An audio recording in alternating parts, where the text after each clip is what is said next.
Bonsoir à tous, vous regardez i24 News, c'est le journal du sport. C'est maintenant, chers téléspectateurs, restez avec nous, on est parti.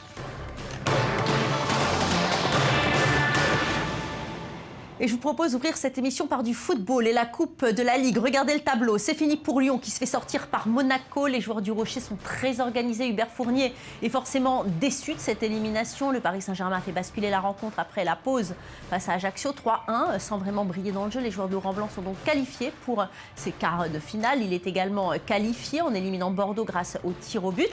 Grâce à un étincelant Enyama dans l'exercice décisif. Guingamp et Rennes ont également validé leur billet pour les quarts, respectivement à Arles-Avignon 2-0 et face à Créteil 1-0. Plus de clubs de Ligue 2 au prochain tour donc. On va regarder tous les résultats du tirage au sort. Les Verts accueilleront le Paris Saint-Germain à Geoffroy Guichard pour ses quarts de finale de la Coupe de la Ligue. Ça se déroulera les 13 et le 14 janvier prochain. Bastia accueillera Rennes. L'AS Monaco, tombeur de Lyon, on vient de le voir, recevra un autre club français encore en course pour l'Europe. Il s'agit de l'en avant Guingamp, tandis que Nantes se déplacera à Lille. Le club argentin de San Lorenzo, vainqueur de la Copa Libertadores, a rejoint le Real Madrid en finale du mondial des clubs grâce à sa victoire de 2-1 face au néo-zélandais d'Auckland City en demi-finale à Marrakech au Maroc. Le club favori du pape François tentera donc de déjouer les pronostics face aux champions d'Europe en titre qui, pour sa part, s'est imposé 4-0, je vous le rappelle, face aux Mexicains de Cruz Azul. On va prendre tout de suite des nouvelles de Zinedine Zidane. Il a effectué un stage à l'Olympique de Marseille dans le cadre de ses études pour devenir entraîneur. Il a notamment rencontré Marcelo Bielsa dans le cadre de cette formation. Il était accompagné par Claude Makelele, Eric Roy et Bernard Diomède. Zidane a visité le centre Robert-Louis Dreyfus. Bielsa a expliqué au groupe ses méthodes de travail. Ils ont tous assisté à la séance d'entraînement du groupe professionnel qui va recevoir Lille ce dimanche pour le compte de la 19e journée de Ligue 1. C'est un entraîneur hors norme. Il a commencé sa carrière en Israël avant d'exporter son talent en Europe au sein du prestigieux club de Chelsea. Abraham Grant n'a pas fini de nous étonner puisqu'il vient d'annoncer qu'il va entraîner la sélection nationale ghanéenne. Un rôle inattendu pour celui qui semble toujours revenir sur le devant de la scène footballistique. Et vous allez le voir, il prend son rôle très au sérieux. Désormais, Grant le dit haut et fort. Il est israélien et ghanéen. Les explications de Lise Barenboim.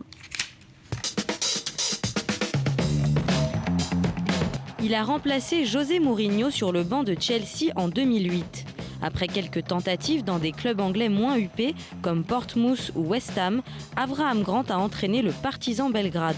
Après son départ du sulfureux club serbe en 2012, l'Israélien devient aujourd'hui le sélectionneur du Ghana. Un travail titanesque l'attend en Afrique.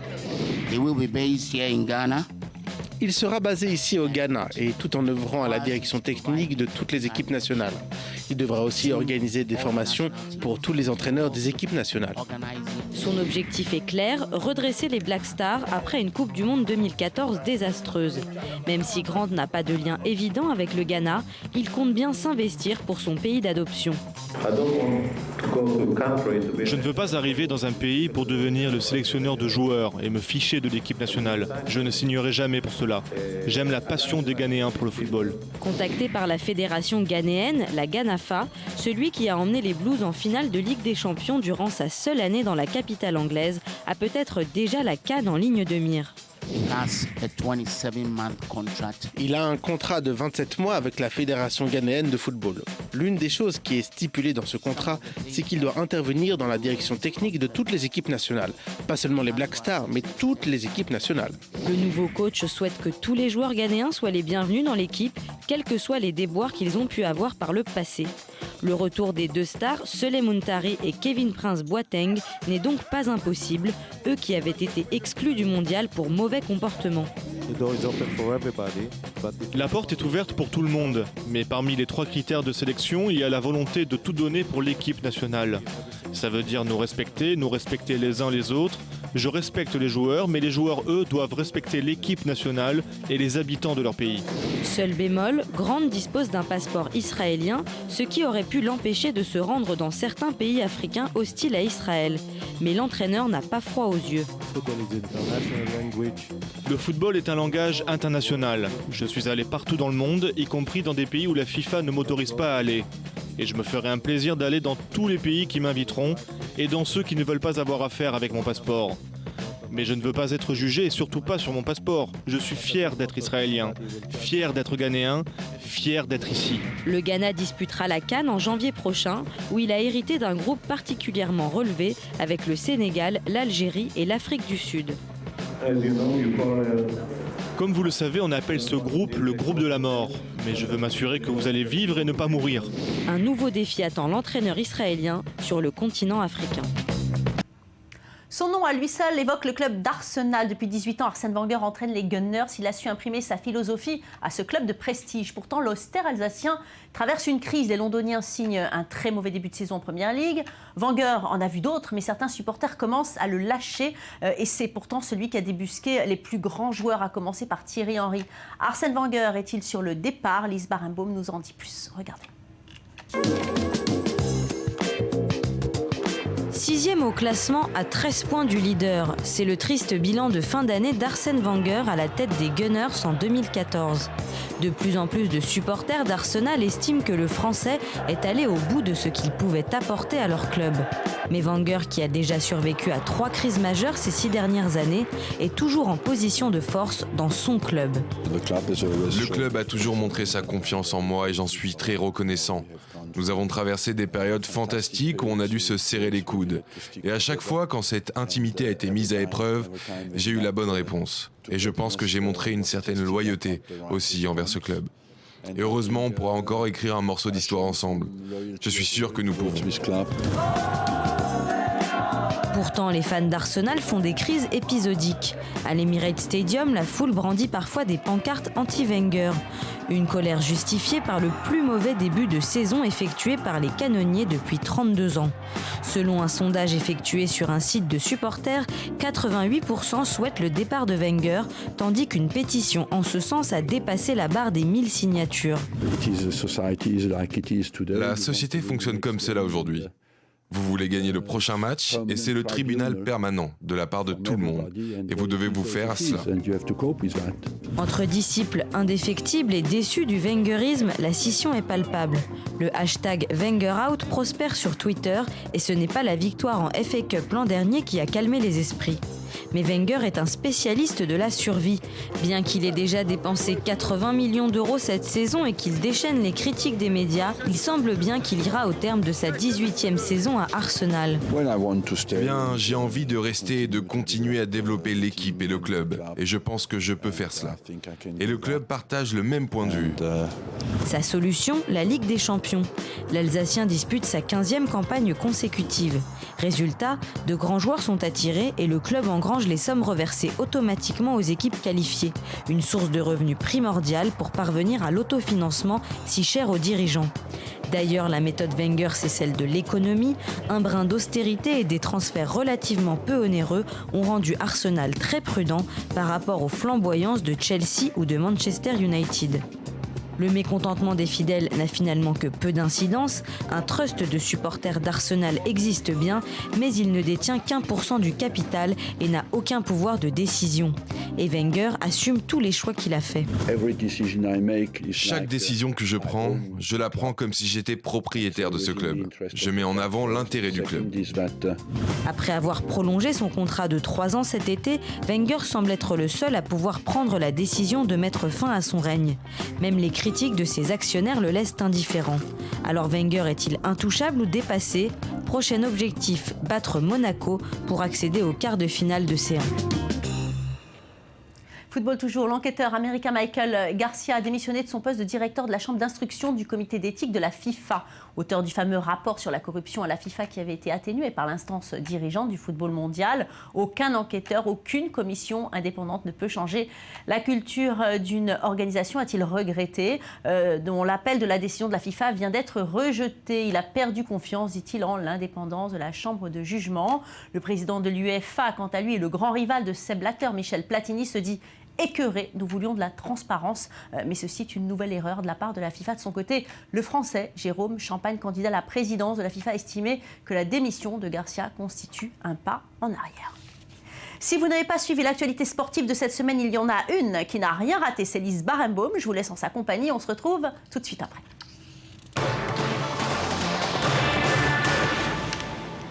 Cette semaine, un monument du football tire sa révérence. Thierry Henry quitte les terrains après 20 années de bons et loyaux services. Libération revient sur la carrière du meilleur buteur de l'équipe de France et nous parle de ses bleus à l'âme. L'attaquant se sent plus chez lui en Angleterre que dans l'Hexagone. Il a souvent été considéré comme hautain, voire arrogant, et sa main contre l'Irlande en 2010 n'a pas dopé sa popularité, même si elle a permis aux Bleus de se qualifier pour la Coupe du Monde. Son ancien entraîneur Arsène Wenger a récemment tenu à souligner les qualités de Titi. La seule chose que je veux dire aujourd'hui est que je l'ai fait commencer à 17 ans à Monaco. Aujourd'hui, il en a 37, il a 20 ans de football professionnel à son actif et il mérite un grand respect et des félicitations. Pas seulement pour ce qu'il a accompli, mais aussi pour son attitude, son exemplarité et sa passion pour le football. S'il y a des supporters qui n'ont jamais sifflé Henry, ce sont bien ceux d'Arsenal. Le roi de Londres est devenu une idole locale dont la statue est érigée à l'entrée de l'Emirates Stadium. Henry va aujourd'hui retrouver sa terre d'accueil pour le plus grand bonheur des Anglais. Allez, en Europe toujours, l'équipe nous informe que le Vatican pourrait accueillir une épreuve des JO 2024. Rome a officialisé sa candidature pour ces Jeux et dans le projet romain, plusieurs épreuves pourraient être délocalisées grâce à l'assouplissement des règles du CIO. Un cardinal a même affirmé que l'Église a toujours encouragé le sport comme, je cite, véhicule de valeurs saines. Le Saint-Siège pourrait ainsi recevoir le concours de tir à l'arc dans ses jardins. Et puis cette semaine, c'est la sortie d'un film tiré d'une histoire vraie tragique. Terre battue s'inspire de l'affaire Fovio. Entre 2000 et 2003, Christophe Fovio droguait au Temesta les adversaires de son fils et de sa fille champions de tennis. L'un d'entre eux en est mort. En 2006, l'empoisonneur a été condamné à 8 ans de prison. Un film qui révèle la dureté du monde du sport amateur. Regardez un extrait de la bande-annonce. Elle m'a mis sur la touche parce que les chiffres réfléchissaient. Vous savez, votre fils, il joue vraiment très bien. Ça, c'est bien, Hugo, c'est bien, ça. Allez, on y va. C'est 99% de souffrance et 1% de plaisir. Le plus grand plaisir, c'est la victoire. Mais il faut parfois sortir de vos limites.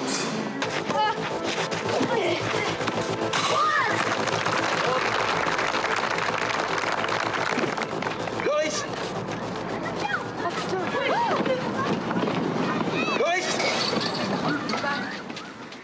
Et puis on se quitte sur ces belles images rapportées par le magazine Public. La patineuse Nathalie Péchala a inauguré la patinoire de l'Hôtel de Ville de Paris dans une ambiance de fête de fin d'année cette semaine.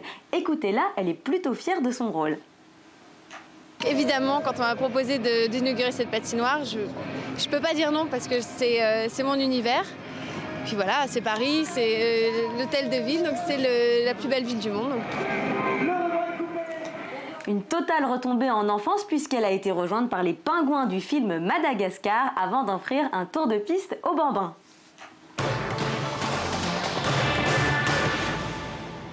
Il y a 100 ans, lors de la Grande Guerre, les soldats allemands et britanniques ont mis leurs différences et leurs armes de côté pour jouer un match amical de football, un événement historique qui montre que le sport peut triompher de tout, la guerre y compris, même si ça dure qu'un instant. Cette semaine, les deux pays ont décidé de rendre hommage à ce moment privilégié de notre histoire. Le reportage tout de suite de Michael Friedman. La trêve du jour de Noël a eu lieu il y a 100 ans. Ce jeu spécial restera une partie de football dont on se souviendra. Soldats britanniques et allemands ont joué un match commémoratif dans la ville anglaise de Aldershot. Avant le match, les représentants des pays ont été amenés sur le terrain pour porter des drapeaux des deux nations. Et dans l'esprit de Noël, tout le monde a rendu hommage en chantant la chanson Silent Night.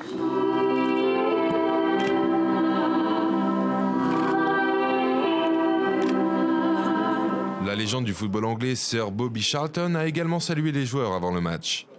Les supporters, portés par un sentiment patriotique, ont apprécié assister à ce spectacle révélateur d'un grand esprit sportif. Le ministre de la Défense allemand a exprimé sa joie d'assister à un tel match. Je suis vraiment reconnaissant et admiratif des soldats qui ont eu le courage de jouer ce match il y a 100 ans. Ça n'a pas dû être facile pour eux et ce n'est pas non plus quelque chose de banal. Cette histoire n'est pas présente dans les livres d'histoire. Je suis vraiment reconnaissant envers ces hommes qui ont fait cela pour montrer que même au cours d'une terrible guerre, il restait un peu d'humanité dans chacun d'eux. Aussi, je trouve qu'aujourd'hui cet événement est vraiment une preuve de notre amitié et de nos bonnes relations intercommunautaires et je tiens à remercier chaque personne impliquée dans ce projet. Le chef de l'armée anglaise a été agréablement surpris de voir comme le sport pouvait être fédérateur. Je pense que c'est la preuve que le sport en général et particulièrement le football est un merveilleux moyen de réunir des peuples malgré leurs différences et de créer un sentiment de camaraderie et de respect de son prochain. L'armée anglaise a marqué l'unique but de ce match dans la surface de réparation. Le plus important n'était pas de gagner ce match, mais plutôt de se remémorer un événement marquant de notre histoire. Et ce sont sur ces belles images que l'on va se dire au revoir. Merci à vous de nous avoir suivis. J'espère que vous avez pris autant de plaisir à regarder cette émission que moi, j'en ai eu à la présenter. Rendez-vous demain, même heure, même chaîne pour encore plus de sport. En attendant, restez avec nous. L'info, c'est maintenant et c'est sur i24 News.